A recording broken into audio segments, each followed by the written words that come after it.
OK. Aujourd'hui, sur le podcast, j'ai le bonheur de vous parler de ma plus grande expédition à vie. Ma plus grande aventure, ça va être un solo kind of Sunday session où est-ce que je vais plonger dans mes souvenirs sur cette grande expédition d'Ama Dablam, une montagne au Népal que j'ai gravie durant le mois d'octobre, si je me trompe pas. Ouais, octobre, ça fait aujourd'hui un mois que j'ai pu atteindre le sommet.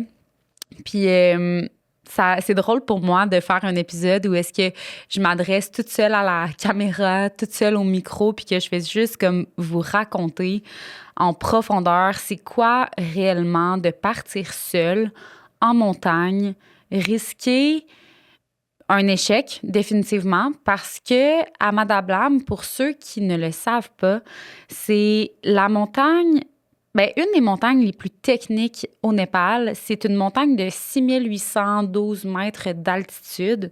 Juste pour donner une idée, le 6812 mètres d'altitude, c'est 2 kilomètres plus haut que le sommet du Mont Blanc. C'est aussi comme environ 400 mètres plus haut que où est-ce que les gens mettent le masque d'oxygène lorsqu'ils sont en train de faire le processus d'ascension pour une montagne comme l'Everest, par exemple. C'est un 6000 mètres très technique qu'on dit parce qu'il y a du rocher, il y a de la neige, il y a de la glace, il y a des sections... en fait, c'est pas juste il y a des sections exposées, c'est que c'est tout le long extrêmement exposé, que ce soit au vent ou encore juste à être dans le vide, littéralement. Puis là, j'ai envie de vous dire un petit peu mon contexte, mon background. Pourquoi Ama Dablam? Tu sais, c'est quoi Ama Dablam? Comment j'ai fait pour penser la petite Emma à avoir cette idée-là que moi, peut-être, j'aurais le potentiel d'aller gravir cette montagne-là. Puis, faut revenir un peu en arrière, OK? Moi, je ne suis pas une alpiniste de nature, je ne suis pas une athlète de nature, je ne suis pas non plus une sportive de nature. Je suis quelqu'un qui était passionné par, euh, oui, la santé, le wellness quand j'étais jeune et tout, mais tu sais, j'ai fait du ballet et de l'équitation dans mon enfance, c'est à peu près tout. J'étais clairement pas capable de courir les 5 kilomètres Michel Sarrazin à mon école secondaire. J'étais pas sur les équipes de basket, j'étais pas sur les équipes de soccer. J'étais tout le temps la dernière choisie au primaire dans les équipes qu'il fallait faire là, à l'éducation physique. D'ailleurs, ça, c'est pour les cours d'éducation physique auxquels j'assistais parce que généralement, j'étais à la bibliothèque en train de lire ou de faire mes devoirs parce que j'étais vraiment geek. Et bref, quand un jour, je me suis mise à courir entre elles, ça fait bientôt 5 ans, en fait, que j'ai commencé à courir entre elles.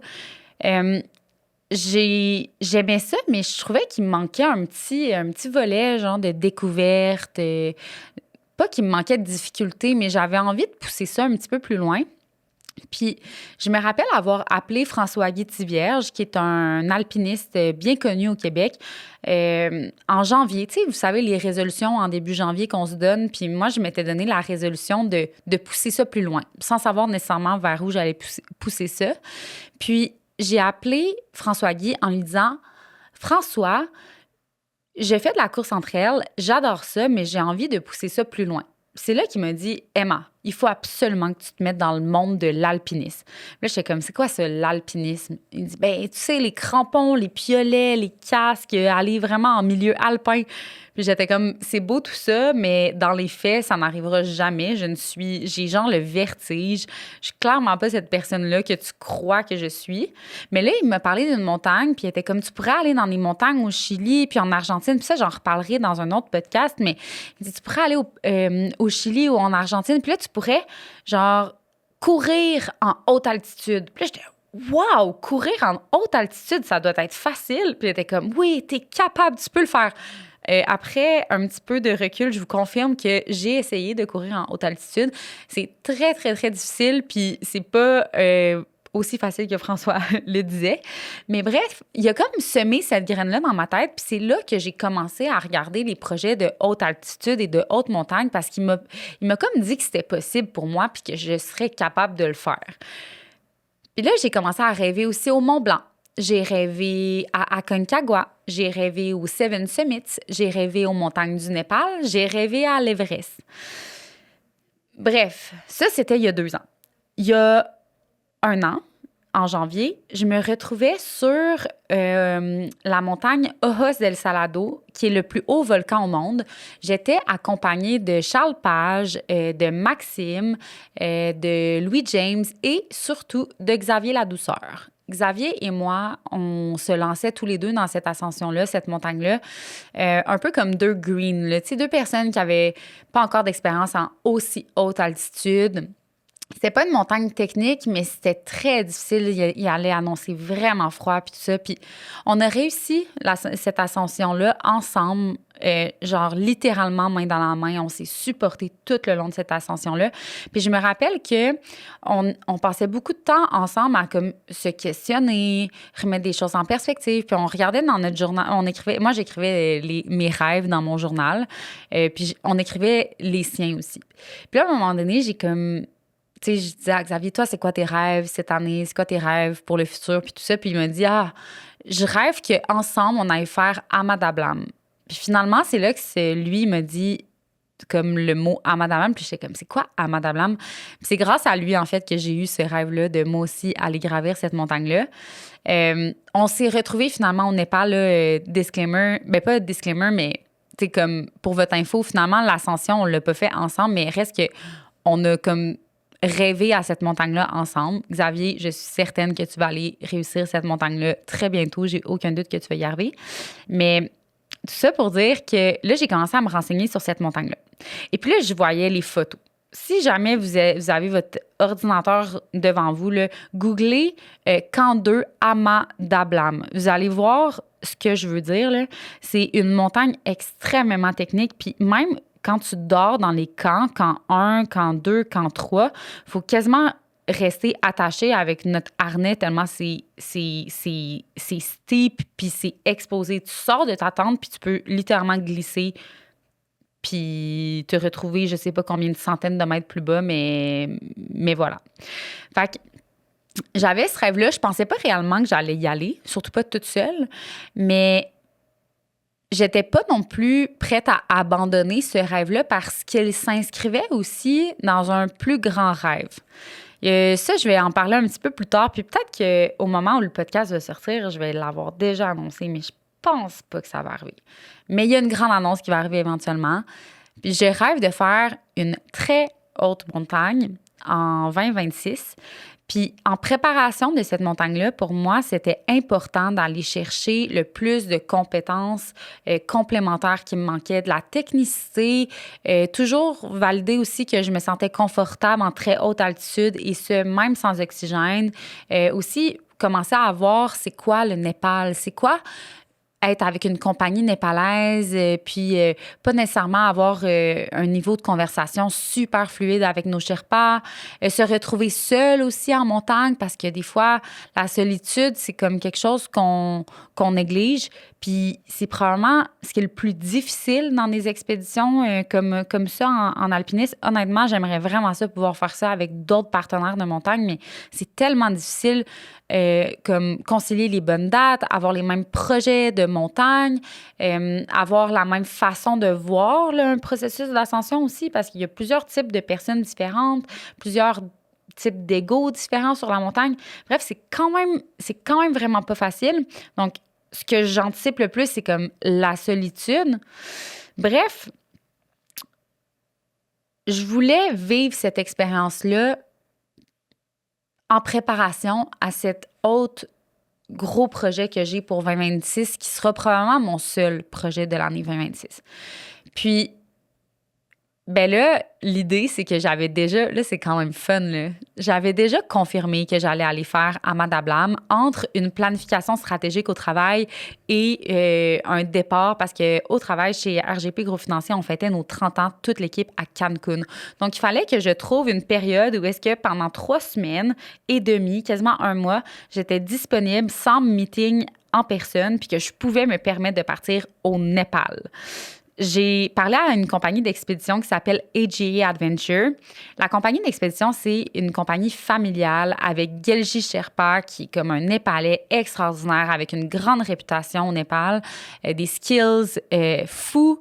Puis c'est le plus jeune au monde à avoir gravi K2 en hiver, juste pour vous donner une idée. Puis lui, c'est le copain de Adriana Brownlee, qui est une Anglaise qui est maintenant la plus jeune à avoir gravi les 14 Peaks. Donc, les 14 sommets de plus de 8000 mètres d'altitude, c'est la plus jeune à les avoir gravis, si je ne me trompe pas. Puis ensemble, ils ont fondé la compagnie AG Adventure. Donc, moi, j'ai commencé à regarder avec eux. Ils m'ont confirmé, Emma, tes dates, on va être capable de te permettre d'aller gravir cette montagne-là. Tu vas être toute seule avec un Sherpa. Il n'y a personne d'autre qui veut aller gravir cette montagne-là en même temps que toi. Tu vas être toute seule, mais on va super bien s'occuper de toi. Fait que là, je suis comme, oh my God, est-ce que je m'en vais vraiment faire ça? Je vous jure, j'avais le courriel de Adriana qui confirmait l'expédition, mais qui me demandait de confirmer l'expédition dans mes messages à traiter pendant genre 3 semaines parce que j'étais comme, est-ce que je le fais vraiment? Est-ce que j'ai vraiment le courage de faire ça? Tu sais, c'est risqué beaucoup, là. C'est beaucoup de sous, c'est beaucoup de temps aussi out of work, out of office, même si je ne vous cacherai pas que, tu sais, je suis pas offline à 100% quand je suis en montagne, là. Loin de là. Puis, tu sais, aussi au niveau relationnel, dans le sens que j'ai ma famille, j'ai mon copain, j'ai ma vie, je vais être loin de mes amis, comme mettre une pause à tout ça, c'était pas facile. Et là, ben éventuellement, j'ai donné le go, puis j'ai continué de m'entraîner pour. Dans l'intervalle, et je suis allée courir cette fameuse course qui s'appelle Divide 200. Divide 200, c'était une course extraordinaire, mais pour ceux qui n'ont pas vu le film, puis je vous invite à aller le voir sur YouTube, je me suis blessée lors de cette course-là due à une douleur dans mon dos. Puis après ça, douleur qui a descendu jusque dans mon mollet, claquage total, déchirure musculaire. Je suis allée chez le physio une semaine après avoir dû être au IR en Alberta parce que clairement, ça allait pas bien mon affaire. Risque de caillots de sang dans ma jambe. Sérieux, allez voir le film, vous allez comprendre. Mais là, c'est là que j'ai comme fait aïe aïe. Quand j'étais devant le physio, je monte ma jambe, j'étais encore en béquille, ça allait vraiment pas bien. Puis là, j'ai dit, tu sais, Jean-Max, est-ce que tu crois que c'est toujours possible pour moi que dans 3 semaines, je parte pour aller gravir, pour aller faire une petite expédition au Népal? J'ai dit ça comme ça parce que, genre, je me disais, faut pas que je dise que c'est la montagne la plus technique de l'univers parce que il va me dire, oublie ça, c'est impossible. Mais je me disais, si je dis que c'est genre une randonnée pédestre, peut-être qu'il va me croire, mais peut-être qu'il va dire oui, puis il ira pas faire de recherche. Fait que là, j'ai pensé que je pourrais aller faire une randonnée quand même au Népal. C'est dans 3 semaines, tu sais. Mettons que je mets full d'énergie dans ma muscu, puis là, je fais je viens de voir à toutes les semaines, puis là, je fais du sauna, puis tout ça. Y a-tu moyen que je me rende, tu sais, que j'ai pas annulé ça? Puis là, il me dit, Emma, genre 95% des chances, t'es incapable de partir sur cette ascension de montagne-là. Là, je attends, là, c'est sûr que tu me niaises. Aucune chance, impossible. Il dit, Emma, 95% de chance, tu te rends pas sur cette ascension de montagne. Mais en fait, tu seras pas capable de faire une randonnée. C'est ça qu'il me disait parce qu'évidemment, j'avais parlé que c'était juste une randonnée. Puis, ben, savez-vous quoi? Je l'ai cru. J'ai tout annulé. J'ai écrit à la compagnie d'expédition. J'aurais dit, je suis vraiment désolée, mais comme je me suis blessée, il n'y a aucun moyen. Je peux pas garder mon dépôt, puis on va le mettre sur un autre projet, une autre montagne. Mais là, ça venait tout déstabiliser mes projets parce que là, je me disais, si je fais pas cette montagne-là, je me sentirai jamais prête à aller faire mon autre montagne en 26. Puis là, tout va être décalé. Bref, j'étais comme vraiment, non seulement en gros deuil de cette course que j'ai pas été capable de terminer Divide 200, mais en plus, un deuil de, dans le moment même, ne plus pouvoir faire de sport et en plus devoir abandonner, genre, mon plus grand rêve, non seulement celui-là de Amanda Blam, mais aussi comme le rêve que j'avais pour 2026 qui, lui, dure depuis très, très longtemps, là. Fait que j'ai quand même continué de faire ma muscu, mon sauna, mes étirements. J'essayais de faire du vélo, marcher, déplier, tous les exercices aussi que Physio Extra me donnait. Puis éventuellement, une semaine plus tard, je suis retournée voir Jean-Max chez Physio Extra, justement. Puis là, il me regarde, puis il est comme « What? » Je suis comme « Qu'est-ce que... » Il dit « Ben, Emma, t'es vraiment, vraiment en bonne forme, là. Ça va vraiment bien. Tu fais mentir mes stats. » J'étais comme « Quoi? » Il dit « Oui. Emma, tu fais mentir mes stats. Réexplique-moi ton projet de randonnée. » Puis là, c'est là que j'ai dit « Bon, c'est pas tout à fait une randonnée. Là. Il va y avoir une portion randonnée, mais éventuellement, ça va être une réelle ascension. » J'explique grosso modo le timeline, puis à partir de quel moment aussi ça allait commencer, l'ascension versus la randonnée, parce que tu sais, il y a quand même 3 semaines d'acclimatation, quasiment, là, 2 semaines d'acclimatation dans le processus. Puis ça, je vais tout vous expliquer ça dans quelques instants. Puis il me dit, ben Emma, tu m'as fait mentir, je pense que tu vas pouvoir le faire. À voir comment tu te remets de ta blessure comme go, là. Genre, je te donne le go. Fait que là, j'ai écrit à la compagnie d'expédition. Là, c'était limite, genre 2 semaines juste avant. J'avais pas de vol de bouquet, j'en avais plus reparlé à mon travail, j'avais pas mes assurances, j'avais pas confirmé non plus avec la compagnie d'expé. En l'espace de 1 ou 2 journées, tout se confirme. Je book mes vols, ma compagnie d'expé, j'ai mes Sherpas, je prends mon assurance, je coordonne avec mon équipe au travail, puis comme c'est fait, là, je décide de partir.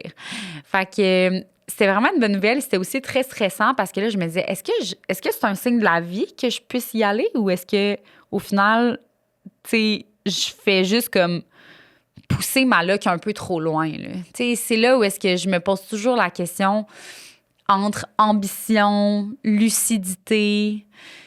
C'est comme c'est un sweet spot pour moi, là. C'est pas toujours facile de déterminer qu'est-ce qui est ambitieux et lucide. Puis, ben finalement, éventuellement, je me suis retrouvée, là, au Népal, toute seule. Pas d'amis, pas de partenaires de montagne, pas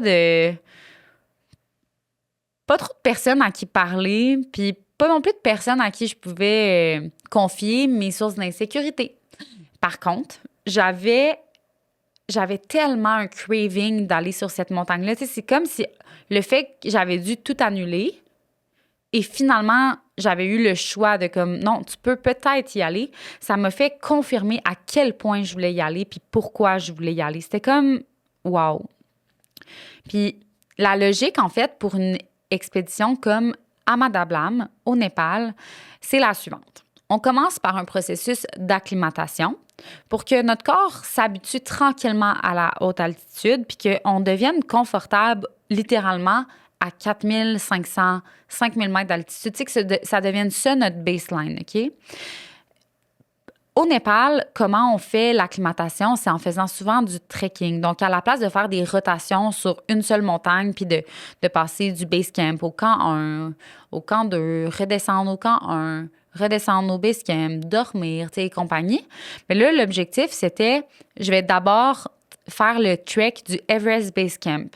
Le trek du Everest Base Camp, c'est genre iconique là, dans ma tête. Puis je me rappelle que quand j'étais jeune, c'était comme mon plus grand rêve de peut-être un jour faire le trek de l'Everest. Puis là, cette fois-ci, j'y allais, mais c'était même pas le highlight de mon voyage. Puis c'était même pas le highlight non plus de genre une année. Là, c'était juste comme the means to an end. Tu sais, c'est fou, hein? Fait que quand je réalisais ça, que j'étais en train de faire le Everest Base Camp Trek, je me disais comme à quel point j'avais grandi comme athlète pour en être rendue à ce stade où est-ce qu'un trek que d'habitude, ben que dans mon ancienne vie, je me serais entraînée 2 ans pour faire, ben là, c'est comme juste la petite randonnée que je peux me permettre d'avoir encore des petites blessures puis des petits pépins parce que je suis en train de récupérer là-dessus. Tu sais, c'est complètement fou. Et bref, après le Everest Base Camp Trek, évidemment, on se rend au Everest Base Camp, ce qui est un moment très symbolique. Il y avait l'ascension d'une montagne de 6200 mètres d'altitude, Island Peak. Donc, Island Peak, c'est une montagne qui est supposément peu technique, un 6200 mètres, pas trop technique. Puis c'était toujours dans un processus, d'acclimatation, mais aussi de m'habituer à, être en mode alpin, en mode alpinisme au Népal, en haute altitude, puis que je développe une relation avec mon Sherpa qui voit comment je me sens en montagne, c'est quoi mes sweet spots, où est-ce que j'ai des lacunes, mes capacités plus techniques versus moins, en préparation pour la grande ascension à Madablam à 6812 mètres d'altitude. Là, il y avait un contexte vraiment particulier au Népal, OK? Avant que je parte, il y avait eu des tempêtes de neige, il y avait eu des avalanches, mais il y en a toujours, mais on dirait que ça bougeait pas mal au Népal juste avant que je parte. Un contexte politique aussi qui ne touchait pas vraiment là, quand on était dans la chaîne himalayenne, mais de même, c'était quand même relativement tricky. Pendant le Everest Base Camp Trek, j'étais vraiment seule, alors qu'il y avait des gens qui étaient comme avec leur famille, qui avaient un guide. Moi, mon Sherpa, là, il parlait pas tout à fait anglais, OK? Fait que mon Sherpa et moi, c'était comme, on se regardait, on se faisait des signes pour se dire gauche, droite, tout va bien, oui, non, mets un manteau de plus, as-tu une tuque, j'aimerais bien du thé. Tu sais, on se faisait des signes pour ça, mais il n'y avait aucune conversation qui se passait réellement. Fait que tout était, genre, moi avec moi-même, à anticiper, à réfléchir, à me poser des questions. Puis le trek en soi, ça a duré environ 2 semaines, si je me trompe pas. Donc, c'est quand même des longues journées sur nos jambes, à marcher lentement, à s'alimenter, puis juste à apprendre la patience. La patience et d'avancer lentement. C'est définitivement pas ma force en tant que coureuse et aussi en tant que personne qui va beaucoup trop vite dans la vie, qui mène un milliard de projets à la fois, puis qui aime get things done. Puis là, quand on est au Népal, on peut pas, là. Mon Sherpa me disait tout le temps bistar et bistar et bistar et bistari, ça veut dire plus lentement. Tu sais, ça veut dire avance plus lentement, il n'y a pas de presse, puis tout ça. Pour vous donner une idée, les journées de trek, il nous disait que ça allait prendre 6 heures se rendre d'un village à un autre.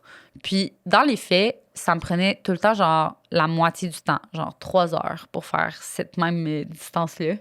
Fait que, puis c'est vraiment pas pour me vanter, là, je dis pas ça dans ce sens-là, mais juste dans le sens que, tu sais, j'avais de la misère à décrocher mon mode de vie comme de toujours aller plus vite. Pourtant, en altitude, l'objectif, c'est vraiment avancer le plus lentement possible parce que ça facilite l'acclimatation. L'autre affaire, c'est qu'il y a eu une grosse tempête de neige quand j'approchais le Everest Base Camp et tellement grosse que quand je suis arrivée, c'était genre la catastrophe au Népal. Les gens étaient pas outillés, en fait, pour marcher dans autant de neige. Il y avait des mules qui pouvaient pas avancer. Le transport entre les camps ne fonctionnait pas. Les porteurs avaient pas de crampons. Un matin, je m'étais fait une gang d'amis de Québécois. Puis, ces gens-là étaient supposés redescendre du Everest Base Camp en hélicoptère. Puis, ce même matin-là, quand je passe devant un village sur ma descente, justement, du Everest Base Camp, ben là, je vois un hélicoptère qui a crash, qui est dans la neige.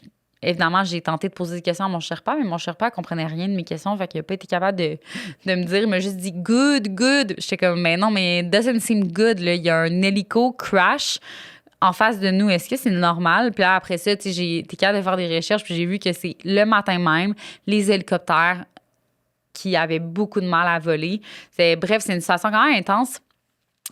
Et cette tempête de neige-là a aussi occasionné des avalanches importantes avec des décès sur la montagne. Ben pas juste sur Amadablam, mais sur d'autres montagnes voisines. Puis c'était quand même tragique parce qu'autour de nous, il y avait des porteurs, des Sherpas, tu sais, des gens bien actifs dans la communauté qui, perdaient des gens proches d'eux. Fait que c'est ça, ça me remettait beaucoup en perspective à quel point notre sécurité était précaire dans un contexte comme celui-là, et ce, même si on est, tu sais, même si j'étais pas nécessairement en train de faire l'ascension d'une montagne en soi, mais juste la chaîne himalayenne, tout bouge, c'est pas sécure, puis ben c'est sécure comme ça peut l'être, mais tu peux rien prendre pour acquis, là. Donc voilà, ça a été la portion trek. Beaucoup de personnes m'ont posé des questions à savoir si c'était très touristique, si c'était confortable, c'était quoi le niveau de difficulté. En termes de niveau de difficulté, je dirais que c'est comme, faut être prêt à marcher des longues heures avec un sac à dos, avec le poids de ce que tu vas traîner pour ta journée si tu as des porteurs ou de toute ta randonnée si tu es en autonomie. Mais tu dors dans des lodges pendant le Everest Base Camp, donc trek évidemment, là. Donc, il n'y a pas vraiment genre de tente. Les lodges sont relativement confortables. J'avais des couvertures chauffantes même avant dans la majorité des lodges. Tu peux prendre une douche. Il y a quand même du réseau Wi-Fi qui n'est pas top, mais tu as quand même accès à du réseau. Tu manges bien, tu as accès à de l'eau chaude. Moi, personnellement, j'ai trouvé que c'était le luxe, mais bon, c'est pas le luxe pour tout le monde quand même, on s'entend. Puis, en termes de volet touristique, c'est sûr qu'il y a beaucoup de gens qui marchent le trek. C'est pas du tout technique. Il n'y a aucun risque de t'enfarger dans une roche ou dans une branche. Il y a tellement de gens qui marchent ces sentiers-là que ça file un petit peu autoroute, mais je pense qu'il y a tellement d'histoires puis de symboles à chaque moment que personnellement, je le referais n'importe quand, le Everest Base Camp. J'ai trouvé ça magnifique. Puis plus tu avances dans la vallée, plus tu découvres des chaînes de montagnes extraordinaires. Puis d'ailleurs, un des moments qui m'a le plus marqué, c'est quand j'avançais dans le trek, puis là, je découvre au loin, pour la première fois, Amadablam, la montagne que j'allais gravir. Je vous jure, là, cette montagne sort de nulle part. Elle est énorme. Puis quand je la regardais, je regardais mon Sherpa, puis je disais, mais non, mais c'est impossible, on va pas aller gravir ça, là. Est-ce que c'est une blague? Puis il était comme, good, Emma. Évidemment, c'est les seuls mots qu'il connaissait. Haha. Non, c'est vrai. Puis là, j'étais, wow, oh my God, je peux pas croire. Je vous jure, j'y ai pas cru jusqu'à temps que je sois. Ben, en fait, j'y ai pas cru jusqu'à peut-être la semaine dernière. Parce qu'avant ça, j'étais genre, non, c'est pas moi qui ai fait ça. Fait que ouais, vraiment belle expérience Everest Base Camp, très accessible. Et je trouve que si vos parents ou vos jeunes enfants sont en forme et en santé, c'est quelque chose clairement que j'aimerais faire en famille personnellement ou avec une gang d'amis. Et d'ailleurs, en avril prochain, je vais guider un groupe pour aller faire le Everest Base Camp Trek et l'option de faire une première montagne. Puis ça va me faire plaisir d'en parler avec certains d'entre vous si vous avez envie de vous joindre à moi. Là, ça serait vraiment, vraiment hot. Donc voilà. Puis là, fait que là, Everest Base Camp Trek donne. Moment vraiment, vraiment symbolique. Par contre, comme au Base Camp, j'ai pas vu rien. J'ai pas vu le Everest, j'ai pas vu Lhotse, j'ai pas vu aucune autre montagne. La seule chose que je voyais, c'est le Khumbu Icefall. C'est un peu... Ben, je dirais pas morbide, là, mais c'est dur voir le Khumbu Icefall parce que c'est vraiment un énorme glacier qui est en mouvement en continu. Puis quand tu arrives là, tu sais qu'il y a eu des gros accidents dans ces régions-là. Tu sais aussi que c'est la portion la plus dangereuse entre le Base Camp puis le camp 1. C'est vraiment cette section-là qui est la plus dangereuse dans le cadre de l'ascension de l'Everest. Fait que moi, quand je voyais ça, j'étais comme, ouf, il y a de l'histoire là-dedans, puis il y a des crevasses, puis il doit y avoir des corps, là, puis en tout cas, bref, ça m'a amené beaucoup, beaucoup d'émotions. Le Basecamp en soi, je sais pas, il fait combien de centaines de mètres, là, mais c'est énorme, là. Ça doit prendre 1 heure marcher des extrêmes, ben, d'une extrémité à l'autre, en fait. Donc, vraiment, vraiment, vraiment impressionnant. C'est définitivement un endroit que je vais vouloir revoir. Je suis heureuse de savoir que en avril prochain, je vais pouvoir revoir ça. Et là, après le Everest Base Camp Trek, on se rend on savait que la prochaine étape, c'était Island Peak. Island Peak étant la montagne moins technique que je vous parlais, 6200 mètres, un petit peu plus technique toutefois que le Butcher, une autre montagne voisine que c'est comme les gens qui veulent faire leur premier sommet au Népal vont souvent commencer par Mera Peak, le Butcher ou Island Peak. Island Peak étant, selon ce que j'ai compris, la plus technique des trois, mais bon, je pense que le niveau de difficulté diffère pas trop. Avant de débuter le processus d'ascension de cette montagne-là, on se retrouve à un village un petit peu plus bas qui s'appelle Dingboche. Ce village-là, c'est comme mon highlight de toute la portion trek, si on peut dire, ou juste vie de lodge, parce que c'est un vraiment beau village. Il fait bon vivre. Je sais pas trop comment dire ça. On est à 4400 mètres d'altitude à ce stade-là. Il y a un café super cute où est-ce que je pouvais prendre genre un matcha latte au lait d'amande. Et tu sais, comme vraiment la belle vie. Des petites frites de patates douces, des pokéballs. C'était super santé, puis vraiment, vraiment cool.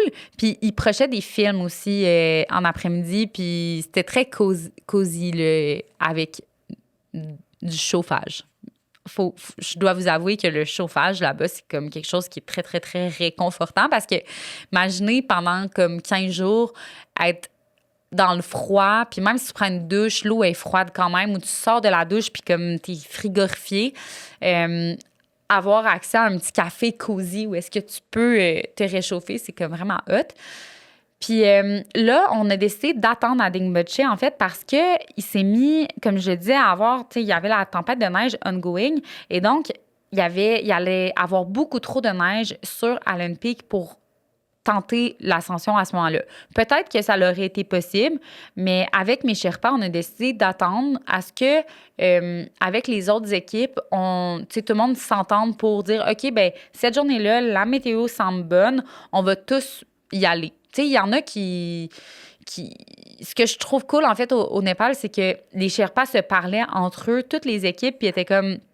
Il y avait l'équipe d'Espagnol, l'équipe de Suisse, l'équipe d'Anglais, les Russes. Il y avait beaucoup, beaucoup de diverses équipes. Puis les Sherpas se parlaient pour être comme, hey, vous, c'est quoi votre décision stratégique? Puis c'est quoi la meilleure météo que vous voyez? Puis comment vous pensez faire organiser tout ça? Puis là, on s'est tous entendus qu'on allait attendre 2 jours et extend, si je peux me permettre l'expression anglaise, le processus, puis attendre un petit peu dans le luxe à Dingboche jusqu'à temps qu'on ait une petite ouverture météo. On a attendu, j'ai dû lire genre 8 livres, je pense, juste entre le début de mon voyage au Népal puis ce moment-là. Je vous jure, il y avait tellement de périodes de temps mort puis d'attente que je lisais, là, j'ai lu, mais c'était vraiment le fun. Puis éventuellement, on a eu l'ouverture météo, donc on s'est rendu juste qu'au base camp de Island Peak. Puis c'est une montagne que le base camp, si je me trompe pas, il était à 5500 mètres d'altitude. Non, impossible. 5000 mètres d'altitude. Puis là, l'objectif, c'était partir du base camp et se rendre jusqu'au sommet en un single push. C'est comme ça que ça se fait généralement, Island Peak. C'est vraiment comme un push d'un coup. Puis pas d'arrêt pour dormir dans un camp supérieur. Quand on est parti pour le summit de push, donc, ben on partait d'un petit village, puis le jour qu'on savait que pendant la nuit, on allait faire l'ascension, puis là, on se rendait jusqu'au le village s'appelait Chungkung. Donc, on part de Chungkung et on se rend au base camp de 5000 mètres et on arrive là vers, je dirais, 4 heures de l'après-midi. On se réfugie rapidement dans une tente isolée parce qu'il fait extrêmement froid. Et c'est là que je réalise qu'il allait y avoir énormément de gens sur la montagne. Il y avait tellement de gens qui manquaient de tentes, en fait, pour recevoir tout le monde. On a monté des tentes. Dès que les tentes étaient toutes montées pour tout le monde, puis que tout le monde avait son espace, c'était l'heure de la sieste. Donc, je me suis endormie rapidement. Il faisait extrêmement froid. J'avais que le strict minimum avec moi, donc des vêtements très chauds pour m'accompagner pendant l'ascension. Puis là, je réalisais, encore une fois, que j'étais seule, toute seule. J'étais effrayée, j'avais peur. doutais beaucoup de moi. Durant tout le long du processus, on dirait que je me sentais vraiment forte, puis puissante, puis tout ça. Mais là, à la veille d'une longue nuit en montagne, contre les éléments, je vous cacherai pas que je me sentais seule au monde. Je pouvais pas, tu sais, il y avait pas de réseau à ce moment-là. Je peux pas comme le dire à qui que ce soit, mais j'ai comme des films, des petites vidéos de moi qui me filment, puis me parlaient à moi-même. On dirait que ça me rassurait, puis je me disais, oh my God, qu'est-ce que je m'en vais faire? Est-ce que je suis capable? Tu sais, est-ce que je vais être à la hauteur? Est-ce que je suis prête à fighter pendant genre 8 heures? Le froid, la nuit, la noirceur. Puis l'altitude commençait déjà à se faire ressentir aussi à 5000 mètres. Donc, c'est toujours un peu inquiétant. Tu dis, OK, est-ce que je suis correcte? Est-ce que j'ai des symptômes de mal aigu des montagnes? Il faut vraiment comme rester alerte. Puis éventuellement, je me sentais vraiment bien. J'ai mangé mon petit souper, 8 milliards de services. Fait qu'il y a genre une soupe, puis toute la patente.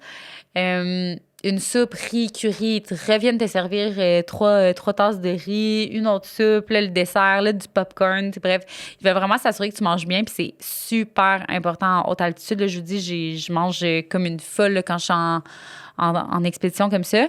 Puis, éventuellement, je me suis couchée. Il était 6 heures du soir. Je me suis endormie. À minuit, les équipes partaient pour le Summit Push. Nous, on a décidé de partir un petit peu plus tard parce que je bougeais vite en montagne. Puis encore une fois, c'est pas pour me vanter ou quoi que ce soit, mais c'est vraiment juste parce que t'as pas envie, si tu es capable de bouger vite, de rester face aux éléments trop longtemps parce que c'est là que ça devient dangereux. Tu peux avoir froid. En fait, tu vas avoir froid, mais tu peux avoir des frostbites si tu restes en position arrêtée pendant trop longtemps. Donc, l'objectif, c'est de vraiment être précis dans tes estimations de temps entre le moment que tu pars du base camp puis que tu atteins le sommet pour t'assurer que quand tu atteignes le sommet, ce soit au lever du soleil ou un petit peu plus tard selon les montagnes. Puis, entre-temps, si tu sais que ce genre d'effort-là va te prendre 5 heures, tu essaies de partir 5 heures avant cette heure estimée-là que tu souhaites à atteindre le sommet. Là, nous, dans notre cas, on s'était dit on va partir vers 1 heure et demie, puis ça va être suffisant. Donc, on part à 1 heure et demie du matin, puis on commence à avancer. J'étais avec 2 Sherpas à ce moment-là. Mon premier Sherpa, c'était celui qui m'avait guidé pendant le Everest Base Camp. Puis, il avait beaucoup, beaucoup d'expérience, mais il parlait pas bien anglais. Donc, ça me rassurait de savoir que l'autre aussi était là parce que l'autre avait peut-être un petit peu moins d'expérience sur Amada Blam et les montagnes qui s'en suivaient, mais par contre, il parlait super bien anglais. Fait que si j'avais des questions, je pouvais lui parler. Mais là, lui, tout à coup, au bout de genre 30 minutes, il commence à ralentir vraiment. Puis je suis voyons, qu'est-ce qui se passe? Tu sais, c'est parce qu'on va trop vite, whatever. Mais finalement, il y avait vraiment des gros maux de ventre. Il se sentait pas bien. Donc, il a rebroussé chemin. Puis là, je me retrouvais toute seule avec mon Sherpa, Passagne, qui était extraordinaire, mais encore une fois, qui avait des petits soucis au niveau de l'anglais. Fait qu'on continue de grimper, puis au bout d'un moment, au bout de 45 minutes, si je me trompe pas, on a dépassé toutes les équipes, puis on se retrouve en avant avec l'équipe d'Espagnols, de Suisse et les Sherpas qui étaient comme au lead. Puis là, je demande à Passagne d'une façon que je suis comme, pourquoi on n'avance pas? Je dis, pourquoi on dépasse pas? Let's move. Parce qu'encore une fois, quand il fait très, très froid la nuit, t'as pas envie d'être arrêté pendant aussi longtemps. Puis là, il me dit, Emma, I don't know. No go, no say, I don't know where to go. Puis là, je suis comme quoi? Puis là, je comprends, il me fait des signes, je comprends qu'il sait pas, il est où la montagne, il sait pas c'est quoi, genre, le trajet pour se rendre. Je comprends pas trop la situation. Puis là, je réalise qu'à cause de la tempête de neige, puis à cause que toutes les expéditions ont été mises sur pause, mais il y a personne qui a ouvert la voie depuis plusieurs jours sur Island Peak. Et donc, il faut ouvrir la voie. Puis je vous jure, de la neige, on en avait jusqu'aux hanches. Il y avait pas de femmes en avant, je vous le dis. Il y avait pas de femmes. Il y avait juste moi avec les Sherpas, puis les Espagnols, puis les 2 Suisses. C'était tous des trail runners, by the way. C'était vraiment cool. Outre les Sherpas, c'était tous des athlètes qui couraient en haute montagne en Europe, dans les Pyrénées, puis dans les Alpes. Donc, c'était vraiment, vraiment cool. Je voyais par leur gear, puis parce comment ils s'alimentaient, ça avait tellement l'air d'être des coureurs. Et effectivement, c'est l'été. C'était vraiment cool. Fait que là, on se met tous à travailler en équipe pour trouver la corde, genre trouver la corde. Imaginez, on savait même pas était où la corde. Ouvrir la voie. Chaque pas nécessitait un effort monumental. Et là, on se relayait. Donc, parfois, c'était Passang qui était en avant. Parfois, c'était moi. Genre, moi, la petite Emma qui était en avant en train d'ouvrir la voie de des peut-être 150 alpinistes en arrière qui essayaient aussi, qui suivaient mon chemin. Genre, c'était vraiment comme meaningful. Je trouvais qu'à un moment, il faisait noir totalement. On voyait les étoiles. On entendait des bruits aussi dans la montagne. Au loin, le soleil se levait tranquillement. Puis, on entend des bruits là, à un moment donné. Puis là, c'est comme une énorme avalanche en face de nous sur une autre montagne. Évidemment, ça ne concernait pas la nôtre, mais ça vient rappeler à quel point tu es en terrain dangereux. Puis, j'avais tellement froid, là, parce que même si on forçait vraiment fort pour ouvrir la voie, puis je vous jure, j'ai jamais fait des efforts difficiles comme ça de toute ma vie, là, pendant cette expédition-là. Eh bien, c'est pas cette expédition-là, mais juste ce sommet de push-là. T'as quand même, tu sais, frostbite, là, j'avais peur d'avoir des frostbites. Je sentais plus mes orteils, je sentais plus mes doigts. J'avais faim, j'avais soif. Surtout, j'avais envie de pipi. Puis comme femme, là, faire pipi en haute montagne avec tout un gros soute, là, c'est vraiment pas facile. Il y avait aucun endroit que je pouvais me mettre puis que je savais que j'allais pas, tu sais, que tout être à la vue de tout le monde, mettons.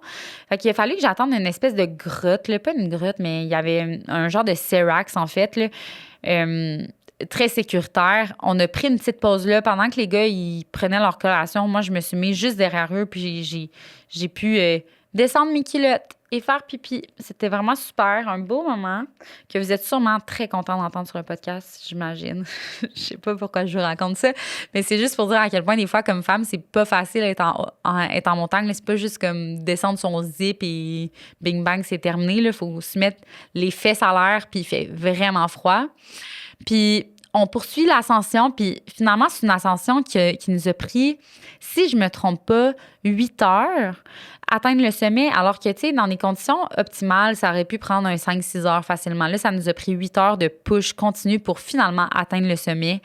Un moment qui a été vraiment important pour moi parce que j'ai comme, wow, mon premier sommet au Népal, comme j'aurais jamais cru être capable d'atteindre cette montagne-là. Puis, bizarrement, j'ai eu le réseau à ce moment-là. Puis là, mon Wi-Fi a comme ouvert. Tout a ouvert, puis je commence à recevoir des appels de job. J'étais là, team, I'm on the summit of Island Peak. Je ne peux pas vous parler en ce moment. Mais je vous réponds je réponds à vos courriels bientôt, là, vous inquiétez pas. Bref, c'était quand même drôle. Puis j'ai redescendu de la montagne tranquillement. La descente, je pense que c'est la chose que je déteste le plus au monde. OK. En passant, j'ai une légère tendance à l'exagération. Donc, clairement, c'est pas la chose que je déteste le plus au monde. Mais la descente était quand même difficile. Puis, éventuellement, c'est parce que là, le soleil se lève, il fait chaud. T'as comme toutes tes couches, t'as pas assez mangé. Puis, évidemment, tu peux pas non plus prendre un snack de 45 minutes sur la montagne. Idéalement, t'essaies de bouger relativement vite. Puis, là, je commençais à être vraiment fatiguée. J'avais des ampoules partout sur les pieds. Puis là, je commençais à avoir des questionnements aussi parce qu'il y avait une portion de descente où est-ce que c'était vraiment un rappel. Puis moi, je l'ai trouvé difficile. Puis j'ai eu un peu le vertige. Puis je l'ai trouvé technique. Puis là, j'ai parlé avec mon Sherpa. Puis j'essayais d'y poser des questions. Puis il n'était pas capable de me répondre en anglais. Puis c'était pendant que j'étais en rappel. Puis là, j'essayais de dire ça. Est-ce que c'est correct? Est-ce que je fais la bonne chose? Puis il faisait juste me dire good, yes, no, good, yes, no, mais ça faisait même pas de sens avec la question que j'y posais. Fait que là, je commençais à paniquer un peu. Puis l'autre chose, je paniquais parce que je me disais, hey, je l'ai tellement trouvé dur, cette ascension-là, puis c'est supposé être comme super facile comparé à l'ascension d'Amadablam, là. C'est deux games totalement différentes. Qu'est-ce que je fous ici? Je ne serai jamais capable de faire Amadablam. Puis là, à ce moment-là, je me suis dit, OK, on cancelle Amadablam. Je le fais pas. Je vais en parler à mon Sherpa quand on va redescendre, s'il est capable de comprendre ce que je lui dis. Mais sinon, je vais parler à la compagnie d'expédition, puis je vais lui dire. Sachez, normalement, j'avais vraiment mon Sherpa qui parlait anglais avec moi. Là, c'était tout prévu. C'était juste que là, il y a eu des problèmes digestifs qui faisaient en sorte qu'il a dû redescendre. Mais normalement, j'étais supposée être avec 2 Sherpas plutôt qu'un. Là, tellement la compagnie, elle est insane puis elle est sharp. Puis finalement, je me suis rendue jusqu'au base camp. Ça a été un effort de 11 heures. Ouais, 11 heures environ. On est arrivé vers 1 heure de l'après-midi au base camp. On a mangé une petite bouchée. On s'est changé. J'ai vu l'état de mes pieds qui était catastrophique. J'avais comme perdu mes ongles d'orteil. J'avais des bleus partout. La peau à lever. C'était vraiment pas cool. Mais il faut remettre les bas. Puis il faut remettre les bottes. Parce que là, on n'a pas fini. Il fallait qu'on redescende jusqu'à un premier village, Chungkung, mais après ça, on voulait redescendre jusqu'à Dingboche. Vous vous rappelez mon village préféré, là? J'étais quand même motivée de me rendre là parce que je savais que si je me rendais jusqu'à Dingboche, qui était un trek d'environ 13 km encore, donc imaginez après une longue nuit dans la montagne de continuer à faire un trek de 13 kilos, c'est quand même long avec toute notre charge de poids. Mais je savais que rendu là, j'allais pouvoir prendre une douche et ça faisait, je sais pas combien de jours que j'avais pas pris une douche, là, mais j'étais vraiment due. Je savais aussi que j'allais avoir du réseau puis j'allais pouvoir dire que j'étais en vie à ma famille, à mes collègues de travail et à mon copain. Donc, j'arrive, on poursuit la descente. Honnêtement, on a pris chaud, c'était pas facile, j'étais exténuée, mais j'étais tellement contente d'avoir réussi cette ascension-là, puis surtout d'avoir été au lead avec les hommes en avant, puis d'avoir ouvert la voie. Je me disais, crème, bravo Emma, là, c'était ta place, puis you did it. Puis là, on arrive à Dingboche, histoire courte, le lendemain, on part, petit trek pour se rendre au base camp d'Amadablam. Et là, tout le long, je disais à mon Sherpa, Pasang, I don't know if I'm going to be able to do Amadablam. It was so hard, Island Peak. I cannot do this. I don't think I can do this. Do you think I'm strong enough? Blah, blah, blah. Puis il me disait, good. Oh, je suis, oh my God, ça n'a pas de sens. Puis là, éventuellement, j'ai texté la compagnie d'Exp. Puis là, j'ai dit, gang, je pense qu'il faut vraiment que. By the way, j'exagère. Là, il était capable de communiquer un petit peu, mais pas autant que ce que je. C'est pas assez pour me rassurer émotionnellement. Tu sais, la stratégie, les processus, tout était tellement sharp, puis il était tellement attentionné, il connaissait tout ce que j'aimais, puis tout ce que je voulais. Sauf que quand c'était une question de comme me sécuriser parce que j'ai des questions, là, c'était vraiment plus difficile. Puis là, éventuellement, j'écris à la compagnie d'expédition, je leur explique que quand j'ai des doutes ou quand on est dans des sections plus exposées, je trouve ça difficile. Puis que là, ils m'ont tout de suite proposé, Emma, genre, don't worry, we're sending you somebody else. You're still gonna climb with Pasang parce que tu as une super belle relation avec Pasang. Mais on va t'envoyer aussi un autre Sherpa qui parle super bien anglais, super fort. Puis tu vas même avoir 2 Sherpas avec toi. Genre, quelle chance. C'est vraiment, vraiment, vraiment extraordinaire d'avoir pu gravir à Madame-Lam avec 2 Sherpas. On arrive au base camp, puis là, le base camp est à environ 4570 mètres.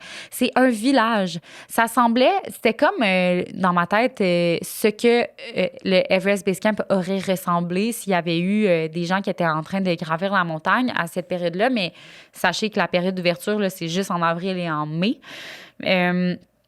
De façon annuelle, mais il y avait des gens, là, il y avait des tentes partout. Puis là, je faisais comme une petite visite guidée.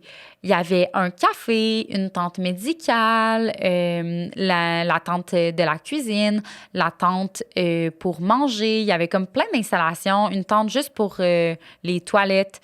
Bref, c'était super bien organisé. Puis là, on devait rester là-bas quelques jours. Idéalement, on avait 2 jours de repos pour ensuite se lancer sur l'ascension de la montagne. Là, quand on a commencé, quand je suis arrivée là, au base camp, on s'est assis, puis là, tout de suite, on a mangé. Puis là, j'ai commencé à rencontrer d'autres alpinistes qui, eux aussi, rêvaient de gravir à Madablam, soit étaient là depuis un certain temps ou revenaient d'une tentative de faire l'ascension. Le contexte sur Amadablam était assez déprimant. Il y avait plusieurs alpinistes vraiment expérimentés qui avaient rebroussé chemin. Il disait qu'en raison de la tempête de neige puis en raison des grands vents qu'il y avait eu dans les derniers moments, il y avait beaucoup d'attentes aux divers camps. Donc, des gens étaient restés pris sur la montagne entre le camp 2 puis le camp 3 pendant 7 à 8 heures, restés bloqués là, sur la montagne, pas pouvoir bouger parce qu'il y avait des gens peu expérimentés qui tentaient l'ascension, mais qui restaient bloqués dans des sections comme la Yellow Tower et le Mushroom Ridge. La Yellow Tower, c'est vraiment un segment extrêmement iconique. C'est une section rocheuse verticale de 20 à 25 mètres. Il y a une progression, évidemment, sur corde fixe. C'est un mélange d'escalade puis de ascender. T'es exposé là, comme jamais. Là. C'est vraiment une face verticale. Puis ça nécessite beaucoup de précision et de gestion du vide, notamment. Le Mushroom Ridge, quant à lui, c'est une arête vraiment exposée entre le camp 2 puis le camp 3. C'est un passage super étroit, c'est aérien. Ce que ça nécessite, là, c'est tu dois être concentré à 1000%.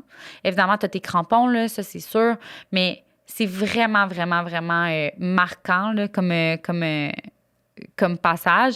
Ces deux sections-là, le Yellow Tower, tu finis de grimper ça, tu arrives au camp 2. Fait que, tu sais, il y a quand même une satisfaction d'y arriver. Mushroom Ridge, tu arrives éventuellement au camp 3. Donc, c'est quand même des passages importants.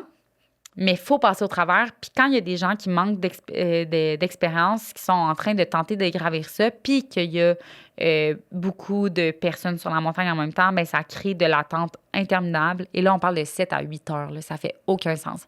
Donc, beaucoup de gens qui rebroussaient chemin. Il y a eu 2 décès d'alpinistes sur Amadablam.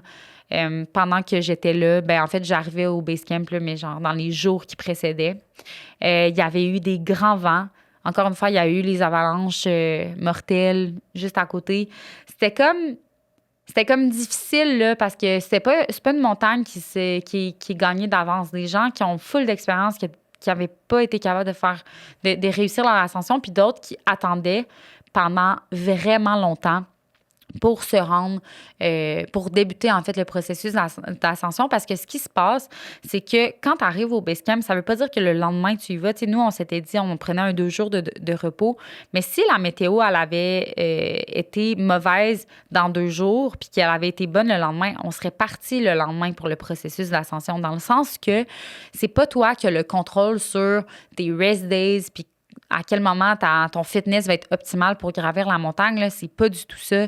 Donc, il faut vraiment que tu restes ouvert à ce que la météo dit, puis c'est la météo qui va dire si tu peux gravir ou pas la montagne, puis si oui, quand. Et là, 2 jours plus tard, moi, j'ai eu l'ouverture relative au niveau de la météo. Il annonçait des grands vents, mais c'était quand même possible de tenter l'ascension.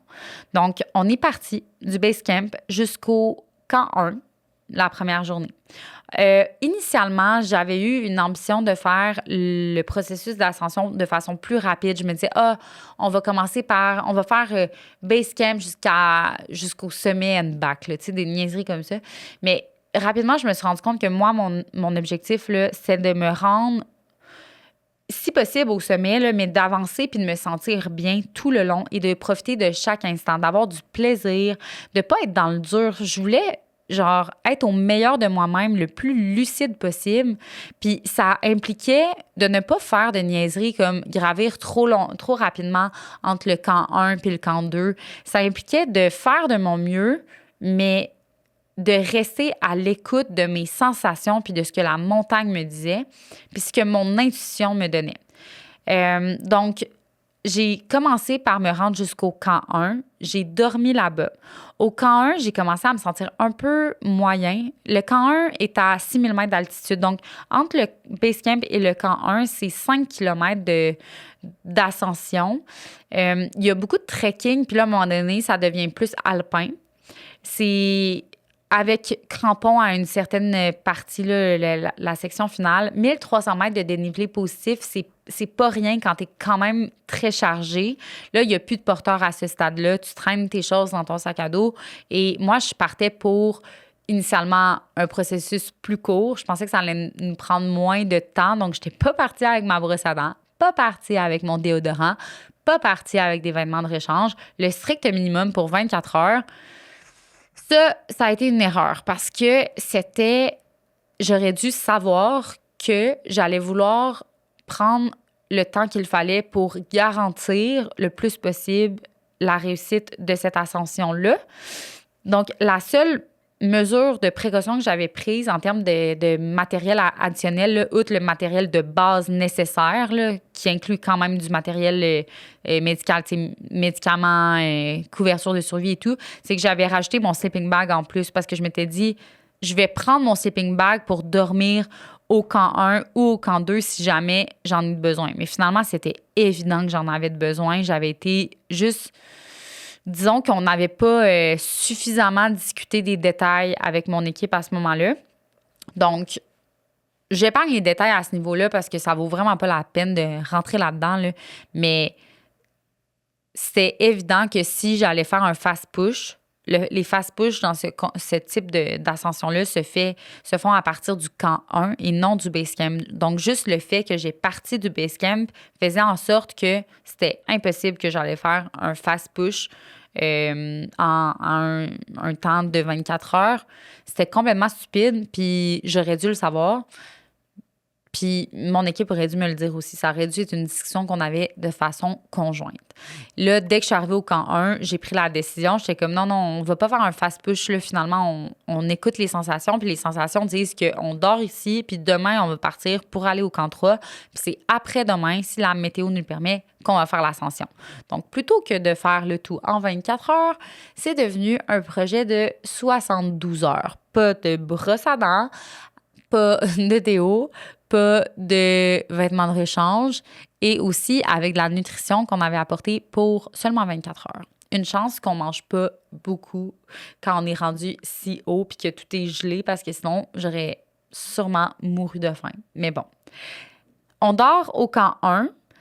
La nuit est vraiment difficile. J'ai froid, j'ai mal à la tête, je ne suis pas confortable, mais je sais que je suis au bon endroit. Je sais que, tu sais, à l'intérieur de moi, je sens que je suis exactement où je devrais être. Le lendemain matin, on déjeune et on commence à gravir les sections beaucoup plus techniques qui étaient entre le camp 1 et le camp 3, le Yellow Tower, le Mushroom Ridge. Là, je les ai assez bien décrits tout à l'heure pour que vous puissiez comprendre, mais je vous dis, j'ai jamais fait quelque chose d'aussi difficile de toute ma vie. Tu sais, j'ai découvert que j'étais quand même pas si mal dans des sections techniques, mais clairement, c'est quelque chose que je vais travailler, que je vais continuer de travailler pour m'améliorer. Puis, éventuellement, on arrive au camp 3, puis on est au-dessus des nuages. C'est magnifique, c'est beau. Il n'y a pas trop de vent jusqu'à temps que là, j'arrive proche de la tente. Puis là, on arrive où la tente, parce que quand tu rentres à chaque camp, là, comment ça fonctionne, c'est qu'il y a plusieurs tentes qui sont posées comme en début de saison par les diverses équipes. Puis c'est comme, à part au camp 1, là, c'est un peu n'importe quelle équipe arrive puis prend les tentes qu'ils souhaitent. Fait que si il y a vraiment beaucoup de gens sur la montagne, si tu arrives au camp 2 tard, ça se peut que tu n'aies pas de tente, en fait, qui t'attendent, puis il faut que tu continues jusqu'au camp 3, puis tu n'es pas plus assuré d'avoir une tente. Fait qu'il faut savoir que c'est quand même relativement tricky, cette section, c'est en termes de coordination. Et il faut que tu sois avec les bonnes équipes, les bons Sherpas pour comme, savoir ce type de trucs-là qui se parlent entre Sherpas et entre les équipes, là. Mais là, on arrive au camp 3. Puis là, quand j'arrive pour rentrer dans ma tente, je remarque que toutes les tentes sont abandonnées. Il n'y a pas un chat sur la montagne à cette altitude-là. On est rendu à 6500 mètres d'altitude. Et le vent se lève, là. On est comme sur une arête à ce moment-là. On voit le dernier mur qui monte, qui reste pour atteindre le sommet, qui a l'air d'être environ un 5-6 heures, très, très, très, très, très exposé, très, très, très à pic, mais pas technique du tout.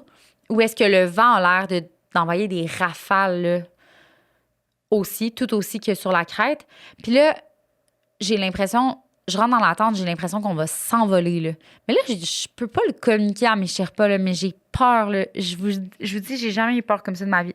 J'ai essayé de dormir. J'ai essayé de dormir sans succès. Je vous cacherai pas qu'à 6400, 6500, on ressent vraiment beaucoup l'altitude. Là, j'ai commencé à avoir un petit peu plus mal à la tête. Aucun autre symptôme, par contre, donc c'est bon signe. Ça, c'est correct. Je buvais beaucoup d'eau, mais rapidement, tu sais, il fallait la bouillir, l'eau aussi, puis il il y en avait plus d'eau là, à ce stade-là. Il fallait vraiment tout bouillir pour pouvoir en avoir. Puis ça prenait du temps finalement en avoir de l'eau. Donc, je faisais aussi attention pour comme pas trop boire parce que si je buvais trop, ben ça allait prendre encore 4 heures pour mes Sherpas à bouillir de l'eau. Là, ça faisait aucun sens. Fait que je voulais quand même être raisonnable, mais dans un processus d'acclimatation, puis en si haute altitude, comment tu fais pour te sentir bien, puis t'acclimater, puis que ton système gère l'altitude, c'est en buvant de l'eau. Donc, de façon générale, là, boire de l'eau, c'est comme un des major facteurs qui aide. Puis, éventuellement, j'ai trouvé un genre de sac de bouffe justement sèche. Là. C'est des fettuccini Alfredo au poulet. Je vous jure, là, c'est la chose la plus délicieuse que j'ai mangée de toute ma vie. Puis, j'ai pris ça, j'ai essayé de me coucher. Je me suis petit à petit endormie. Mais je faisais des rêves que comme on allait s'écraser, que la montagne allait tomber, qu'il allait avoir une avalanche. Je vous dis, j'avais tellement peur. Puis je savais qu'on allait partir pour le Summit Push à 1h45. C'était 1h45 l'heure qu'on s'était donnée pour partir. Mais à 1h45, je regardais comme ma montre, puis j'étais comme, on peut pas partir à cette heure. Ben, en ce moment, les vents étaient tellement forts, je me disais, on n'y arrivera jamais. Puis là, j'ai commencé à douter toute seule dans ma tente. Là. Je spinais. Là. Puis là, je me disais, ils vendent beaucoup trop. C'est beaucoup trop risqué. J'ai commencé à avoir des doutes importants jusqu'au point où j'ai crié à mes Sherpas, Pasang, Pasang. Puis là, je criais à mes Sherpas, genre, oui, donc, comme Simi, non, non, non. Je me sentais tellement à risque de sortir de ma tente. J'avais tellement peur de m'envoler que j'osais même pas sortir pour aller leur parler. J'étais comme, venez me voir, vous. OK, je m'excuse, sérieusement. Je sais pas pourquoi. C'était vraiment selfish de ma part, mais j'étais terrorisée. Eux, je les entendais qui riaient de leur côté. Là. Eux, ils avaient du fun, puis ils écoutaient de la musique, puis ils chillaient. Puis éventuellement, ils sont venus me voir vers, justement, ils se sont laissés désirer, si on peut dire, puis ils sont venus me voir vers 2h30 du matin. Puis là, ils me disent, Emma, you see, there are other people that are coming. Puis là, je vois, il y avait des gens qui arrivaient du camp 2, qui commençaient leur processus d'ascension. You see, it's okay, everybody's like climbing, the wind is slowing down. En gros, il me disait, le vent est en train de redescendre tranquillement. On attend encore un petit 30 minutes. Le vent va continuer de diminuer, puis tu vas pouvoir partir sur l'ascension. Puis je disais, je peux pas, je me sens pas bien, je me sens faible, je suis pas capable de manger. J'essayais d'y expliquer ça. Puis plus j'y partageais mes insécurités, plus il me regardait, puis il s'en foutait. Pas qu'il voulait pas m'écouter, mais il savait que c'était mes insécurités qui parlaient, puis il m'avait vu grimper. Il savait que j'étais forte. Il savait que j'étais capable. Puis il m'a dit, t'inquiète pas, ça va bien aller. Prends tes bottes. Puis là, je fais la traduction, là, mais il n'y avait pas autant de mots, là, mais il a comme juste dit, je t'écoute, pas de souci. Mets tes bottes, mets ton down suit, puis suis-moi. C'est ce que j'ai fait. À un moment donné, j'ai arrêté d'être dans mes doutes, dans mes questionnements. J'avais même écrit à ma famille que j'allais pas tenter l'ascension puis que j'allais rebrousser chemin à ce moment-là. J'ai même pas pris le temps de leur écrire, OK, finalement, changement de plan, j'essaie l'ascension. Je me suis dit, ce sera une surprise si je redescends avec un sommet. Fait que j'ai décidé de leur faire confiance parce qu'ils ont beaucoup d'expérience, ces hommes-là, puis ils sont forts. Puis si eux se sentent en sécurité de m'amener, sans aucun questionnement, ben je peux me faire confiance, moi aussi, puis je peux y aller. C'est ce que j'ai fait. Je vous dis, j'avais un peu mal au cœur. J'étais pas capable de manger quoi que ce soit. Je me suis pris genre une barre tendre que j'ai apportée avec moi, que j'ai grignotée pendant les 5 heures qu'on a mis à atteindre éventuellement le sommet de Ama Dablam. Puis là, je sais même pas comment expliquer les sensations que j'ai eues d'avoir atteint le sommet. Je peux juste dire que pour moi, atteindre le sommet, ça symbolisait tout le chemin parcouru depuis le début du moment que j'ai eu une idée dans la tête que moi, peut-être, l'alpinisme, ça m'intéressait. Ça symbolisait le début aussi de bien d'autres choses parce que au Népal, quand tu demandes à n'importe quel Népalais c'est laquelle la plus belle montagne ici, dans la chaîne himalayenne, ils vont répondre Ahmadablam. C'est laquelle la plus technique? Ahmadablam. C'est extrêmement bien. C'est comme. C'est pas une ascension qui se gagne comme gratuitement. Tu la mérites.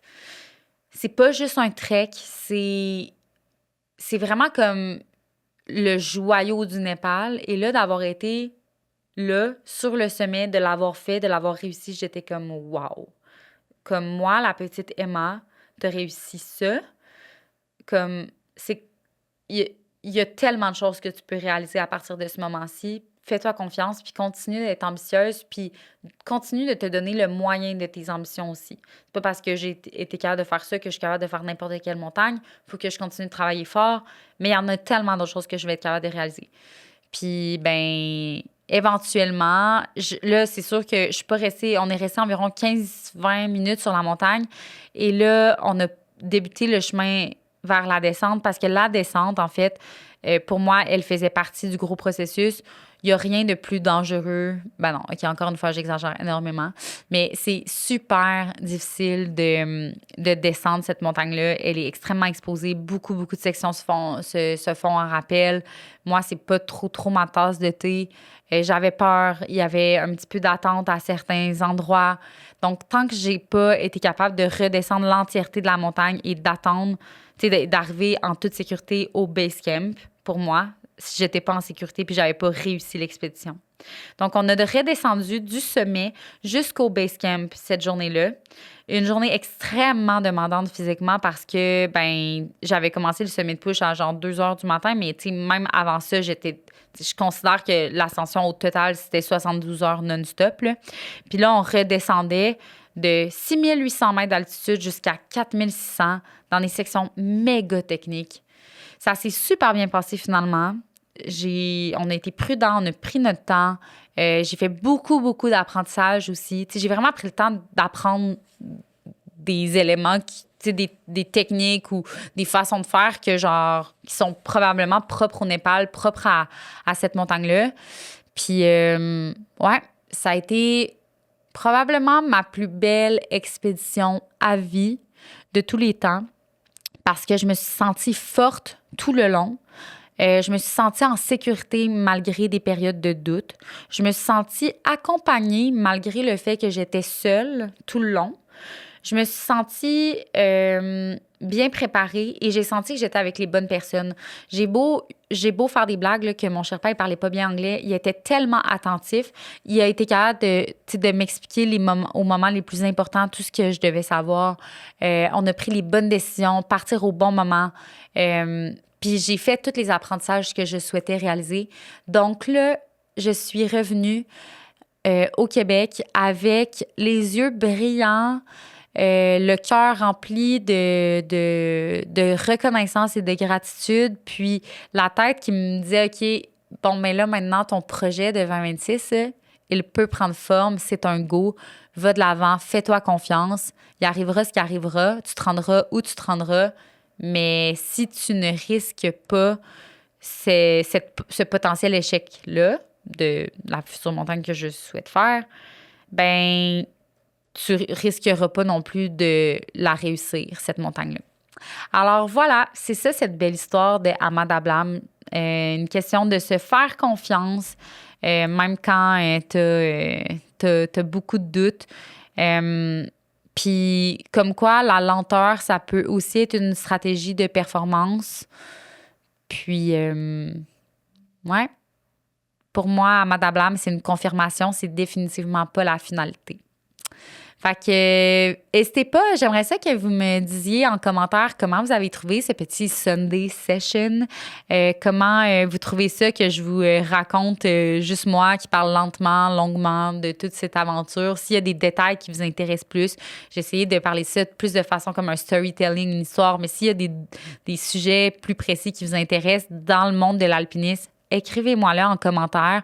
Puis, s'il vous plaît, un des trucs qui nous aide vraiment beaucoup pour le balado, un projet de cœur, c'est de vous abonner à la chaîne. Puis voilà, les vidéos sont disponibles aussi sur YouTube pour ceux qui écoutent sur Spotify, fait que n'hésitez pas. Puis, on se voit mercredi prochain pour un prochain épisode. À bientôt!